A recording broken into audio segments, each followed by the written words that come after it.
the dead lady inside the water tank. My name is Elisa. I live in Canada. I'm a college student, and I love to write. I normally write anything about my life, mostly about inspirational stuff, and I also love posting photos of models and the fashionable clothes they are wearing. I am the type of girl that wants to find the beauty in everything. And I love to read motivational phrases, which helps me cope because I get depressed relatively easy. And when I do get depressed, I begin hearing voices in my head, beings from other dimensions whispering things to me. At first, I was frightened with what I could hear. I had a hard time differentiating what was real from what was not. Oh, how I wish I could put part of my brain into a taped-shut box and shove it to the back of my closet for the night. Thankfully, my prescription medications somehow helped. Lately, I felt like my life has been stagnant, and it seemed that my girlfriends have gotten the hang of life. Some of them have found boyfriends, were well-traveled, and had good stable jobs. It was like they knew what they were doing, and it seemed that they had bright futures ahead of themselves. Comparing them with my current situation haunted me, but at the same time, prompted me to find the meaning of my life. Recently, as I wrote my usual blogs, I began having wild imaginations. I started seeing strange shadowy figures around the corner of my house within my peripheral vision. They seemed benevolent, never bothering me, and likewise I never entertained or acknowledged their presence. However, there was that one time at night, as I was in the middle of proofreading the verbiage of my blog out loud, I began to see a strange translucent goat-like humanoid figure beside me, reading the same stuff that I was reading out loud at the same time, only that it read it in such a demonic manner. My heart started racing. I felt that my chest was tightening, and I could feel its cold aura throughout my body. I began to scream and cry. Hearing me, the goat man started to laugh, almost like it was mocking me before it disappeared. I felt like that encounter sucked the life out of me. So with that, I thought that it was my cue to do something in life. With my impulsive and reckless nature, I set my sights on checking out another university that I planned to transfer to in the United States.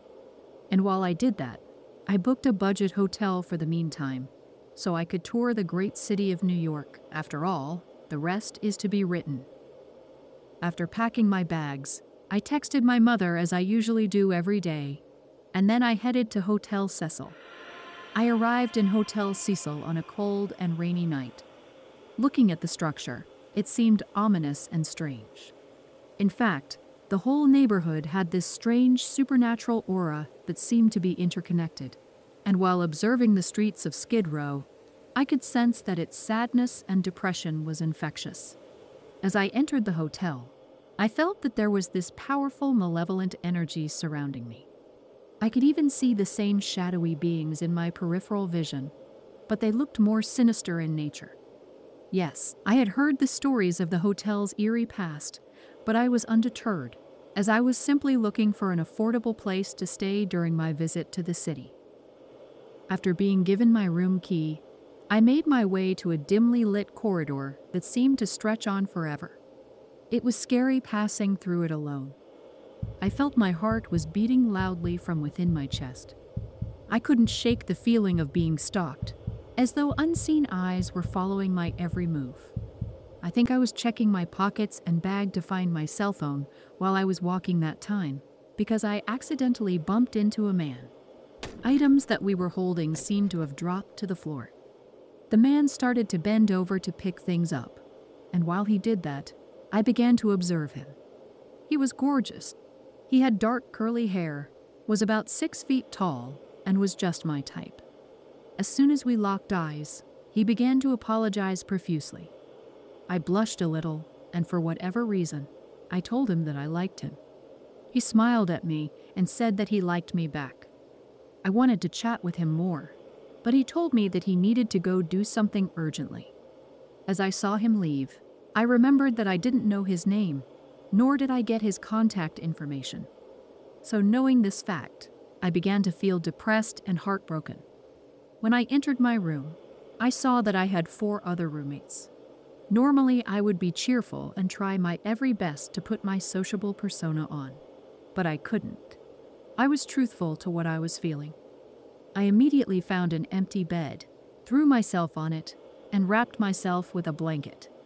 I wanted to be alone, or at least see the man from the hallway again. After some time, the eldest of my roommates made her way towards me. Besides smelling like bird seeds and wearing strange clothes that didn't match today's fashion, she was actually very kind and motherly, and I felt safe enough to open up to her. I told her that I had met a guy I like, but I didn't know where he resided in the hotel. Listening to my grievance, she was kind enough to say not to give up, and that I would find him eventually. So with her words of encouragement, I decided to explore the hotel. I wandered through the dimly lit corridors from time to time for 2 days, passing by boarded-up rooms and faded wallpaper peeling from the walls. The air was thick with a sense of foreboding. There were instances where I swear that I could hear sounds of screams and cries that reverberated through the hotel's walls. Out of fear, I would normally wrap myself into a ball, covering my ears to shut these noises out. But my love-struck state was more powerful than any other emotion for that time being. I was hopeful that I would see the man again. As I came back to my room that second day, it seemed that 3 of my roommates had called the lobby to have me move out. I was hurt. I didn't expect strangers to do that to me, without knowing who I was. Since I am a woman who always spoke her mind, I asked them why they would want me to leave. They said that they were frightened of me, that I kept talking to myself out loud, and that I would walk around in the middle of the night, like I was sleepwalking. Sleepwalking, I told myself. I never thought I did, but I did love the German word for it. Sleepwalking, which is Monsa. It literally means moon addiction. A person who loves the moon. In my mind, I was truly fascinated with the word. I had never talked to myself out loud, I told them. I was talking to Goldie, I continued to say. Who's Goldie? One of them asked. Our eldest roommate, I responded. But we're your only roommates, another girl said to me. At that point, I was speechless at what my roommate had told me. The only thing I could do was look at their scared faces, while a hotel employee escorted me to another room on another floor. I entered my new room feeling depressed and alone. To cope with this, I began to go through my computer, checking out inspirational quotes, fashionable clothes, and even Harry Potter stuff. I did this throughout the afternoon until the dead of night while eating ramen noodles and drinking tons of water. I occasionally got up to stretch, but then my curiosity got the best of me. It had been several hours that I had been hearing noises from outside my room, like a group of people decided to hang around the hallway. So I decided to open my door to see what the fuss was all about. But when I did this, the hallway was dead silent and empty. A sense of unease crept over me, and my heart began to race. So I quickly closed my door and made sure I locked it. I began to pace around the room for several minutes, reciting all the calming quotes I could remember, before my anxieties subsided. As I got back into a more normal state, I continued to browse through my computer. If it weren't for my laptop's battery running out, I could have stayed on my computer even longer. It was only a few seconds of realizing this fact when my computer died on me. I was alone in my room, staring at my computer screen that quickly turned black. I was about to plug in my computer's charger to the socket when I noticed something on my computer's black screen. It looked like there was something strange and malevolent behind me. It was like a black, figureless blob. And as I continued to glance upon my computer's black mirror, I noticed that the thing transformed into the Goat Man.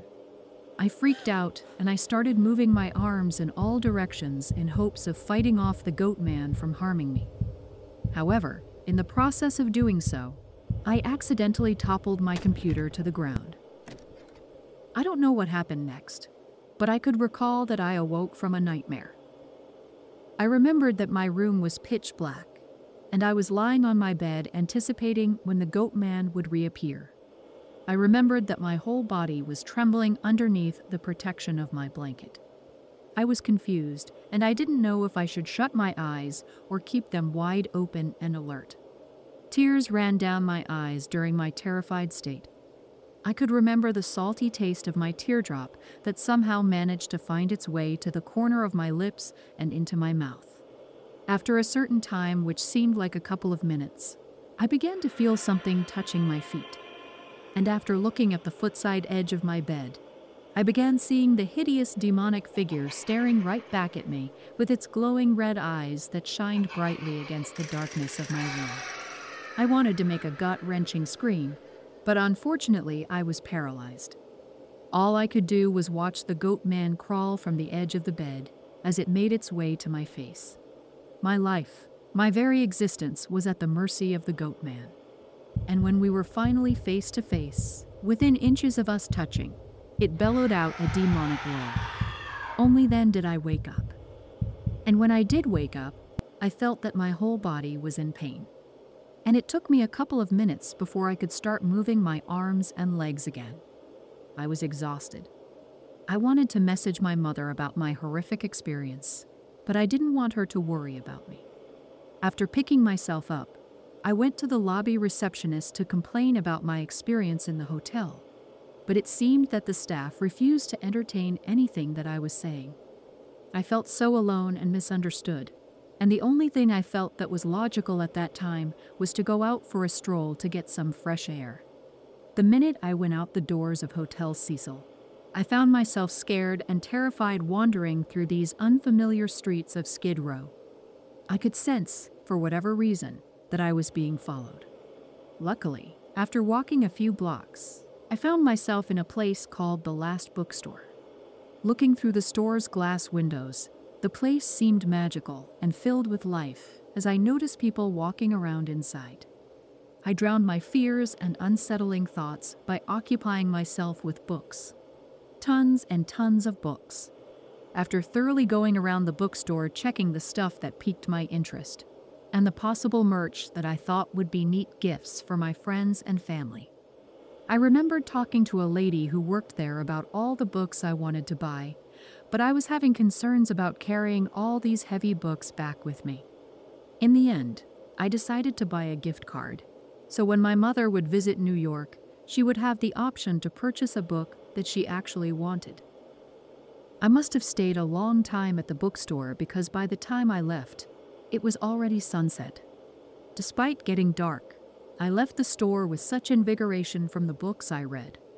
I felt that I was unstoppable and filled with positive energy. It was already dark when I arrived to Hotel Cecil. As I entered the establishment, it was strange to see that the lobby was filled with people. It was my first time here to walk towards the elevator with a huge group alongside me. Observing the people, it seemed that a few of them were carrying all sorts of items occupying both of their hands. So I decided to be a good Samaritan and help them by pressing the floors where they needed to go to in the elevator. For whatever reason, I felt excited and impulsive. I wanted to stay inside the elevator and enjoy the ride. Remaining inside, I remembered that we went up and down through various floors in such a strange pattern, but I didn't mind it. We went up to the 4th, then we headed down to the 2nd, up to the 6th, back down to the 2nd again, up to the 10th, and then down to the 5th. Every time the elevator stopped, certain people got off. It was on the 5th floor when it seemed I was the only one there. I began to panic as soon as the elevator door opened. I thought that I saw the goat man run across the hallway. It startled me, and because of that, my heart began to be plagued by strong, irregular pauses and palpitations. To make things worse, the elevator door never closed. I attempted to hide myself in a certain angle inside the elevator in order for me not to be spotted, as the goat man continued to run back and forth through the hallway. I was scared. I wanted this nightmare to end. But I knew he was real, and it was only a matter of time till he would spot me. My only options were either to stay inside the elevator to wait for something horrible to happen, or go outside to face my fears. So with that, I chose the latter. With one deep breath, I made my way outside the elevator to see what the goat man was doing. I was shocked to see that the goat man started to act like a friendly dog. As I looked around the hallway, a woman started to walk towards my direction. While observing her, my eyes widened. She was an extremely beautiful woman that transcended time and space. Her skin was as smooth as polished ebony, her eyes as dark and deep as the night sky, and her lips painted a shade of red that could rival the most vibrant rose. But it was her fashion sense that truly set her apart from all of the women that I saw throughout my life. She wore a very chic black dress, and on the right part of her hair laid a white dahlia. She smiled at me as she was entering the elevator. "It seems you have met my pet," she told me. "Pet?" I responded. "Yes, my pet," she replied as she pointed to the goat man. She then said that I could pet him as he was actually really friendly. And so I did. I began petting the scary beast and felt its pointy bristles. I was shocked at the tactile experience. It was like I was touching the tips of a paintbrush that felt like sandpaper. It felt ice cold and warm all at the same time. The feeling felt so strange and otherworldly. After a few moments, the goat man then proceeded to go inside the elevator following the beautiful lady. As I began to look at their direction, the lady began to stare at me and then asked if I was coming along. And so I did. I entered the elevator with the goat man and the beautiful lady. She then asked me if I could be a doll and press certain floors that she needed to go to. I don't know what got over me, but I followed her request. Not because it was the right thing to do or an act of kindness, but because it felt like I was being controlled to do so, but I didn't mind it. It took a while, but it felt I was transported to somewhere else. Not from this space and time. But when the doors finally opened, I realized that I had gone to the building's rooftop. I immediately got off to observe the scenic view of the city. The city lights were remarkable to look at, especially against the backdrop of the night sky. After a few minutes of enjoying the view, a man walked to my side to watch the beautiful scenery as well. I looked at him, and I gasped with surprise. It was the man from the hallway that I bumped into on my first day at the Cecil Hotel. "The view here sure is beautiful, isn't it?" he told me. "It sure is," I answered, trying to hide my joyfulness over seeing him again. I wanted to talk more, but then he began to leave. I asked where he was heading to, and he responded that he was going for a swim at the pool. I asked if I could go with him, and he was happy to see that I tagged along. When we made it to the poolside, I noticed that it was beautiful. The water of the pool glistened as it moved below the night sky and the radiance of the moon. After a while, the man began to remove his clothing, so I did the same. He then jumped inside the pool, and I observed how fun the sparkling water moved and splashed. I don't recall what came over me, but with the strong feeling of infatuation, I guess I must have jumped inside the serene pool, excitedly to follow him. As I resurfaced from the jump, I quickly found out that darkness had enveloped my sense of sight like a heavy cloak. The only sound that I could hear was the echo of my splashes on the surface of the cold, chilly water. It occurred to me that I was inside a dark water tank. A chill ran down my spine, and I began to shiver as I questioned where I was and what I was doing. I called out for the man, but I heard no response. It was only then when I realized how alone I was. Frantically, I searched for a way out. My hands trembled as I felt along the damp walls. But the darkness seemed to stretch on endlessly, and it didn't help that the water was really deep. Even when I tried to dive down to reach the bottom, I couldn't. I desperately called out for help, but no one came to rescue me, and in repeating my actions, I accidentally engulfed a mouthful of water. I began to choke and gasp for air. Tears mingled with the water on my cheeks as I whispered desperate prayers for salvation. My life began to flash before my eyes. I felt mental, emotional, and physical pain. Memories of my life with friends and family ran through my mind like a train of thought. Was this my end? What would my future be? as I continued to ask questions about my life. I began to feel a deep, sharp pain all over my body, especially in my lungs before my mind began to darken. I felt like I finally felt the true meaning of release. Free from pain, expectations, and perceptions. It felt that all my earthly possessions had no bearing to me anymore. So with that, I began to detach myself from all of my senses. Finally, I truly felt free. What do you think about the story? Do you want more creepy, chilling horror stories? If so, please like this video and subscribe to my YouTube channel, The Night Owl's Midnight Stories, so I can grow my brand and in return provide you with more horror stories. Thank you, fellow night owls, and may you have a good night's rest.